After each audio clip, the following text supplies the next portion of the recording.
I've had some really solid run training the past 2-3 weeks. In fact, I think the past 2 months my run has really evolved. Saunders, what's going on?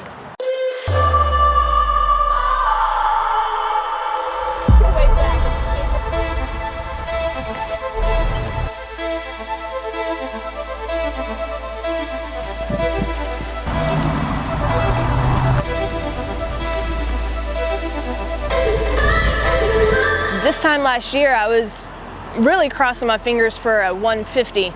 Didn't make it. I'm still hoping for that 150, but honestly, I've got a goal even deeper than that. It's a little bit of a different story for me this year. I always hope that I can go into any race with a chance at a PR, and I surely don't think that that's on the horizon for me this year, or at least for this race. I think there's a couple things I would call a win if I can complete. You know, nutrition always plays a role in any type of race or competition, so certainly want to stay on that and get the nutrition in and the water in throughout the race. I haven't been fully 100%, and every day is different. Every day my body responds in a different way. I really don't know. I'm able to come out and do the workouts, but nowhere near full strength, nowhere near the paces and speeds that I was doing back in the fall and spring previous. So it's really a big mystery as far as what race day will bring for me. You know, there's always that wall you hit, and I'm sure that wall will be there for me on race day.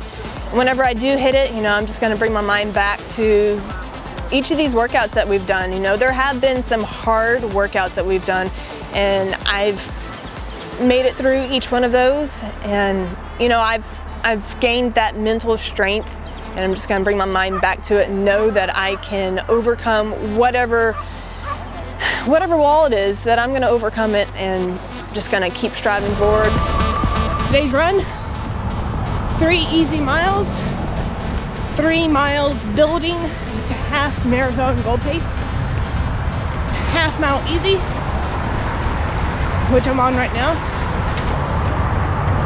a 2-mile fartlek, first mile at 5K pace, next mile easy, followed by another half mile easy. Then 3 miles at half marathon goal pace. On that last mile, build into 10K pace, followed by 1 mile easy. 13. Almost halfway there. I'm a competitive person, and then even if I'm not competing against somebody right next to me, I'm competing with myself, I'm competing with the clock, and I'm competing with what I've done in the past. Last year this time we were trying to get our half marathon PRs, and I came up short. So the driving factor for going into 3M was that was going to be my redemption. And I've had kind of a rough road. I had the DNF at St. George, I had the DNS at Waco, and yeah, 3M, you know, who knows? I've got time goals in mind, obviously.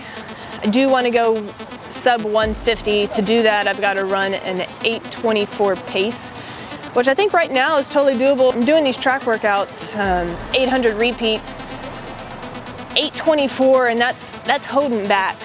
When I'm just feeling good and going, not really looking at the watch, and then at the end I see what the pace is. I'm closer to 8-minute paces.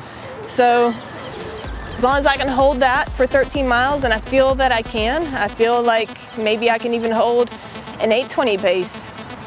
It's a great luxury to be able to literally roll out of bed and head to the start line. Hometown races, something that we didn't really know of 5-6 years ago before we moved to Austin. I think it was at minimum an hour-and-a-half drive to go somewhere to do a race or a hotel stay somewhere. And of course, we love to travel, and we've done a lot of traveling to races over the last few years.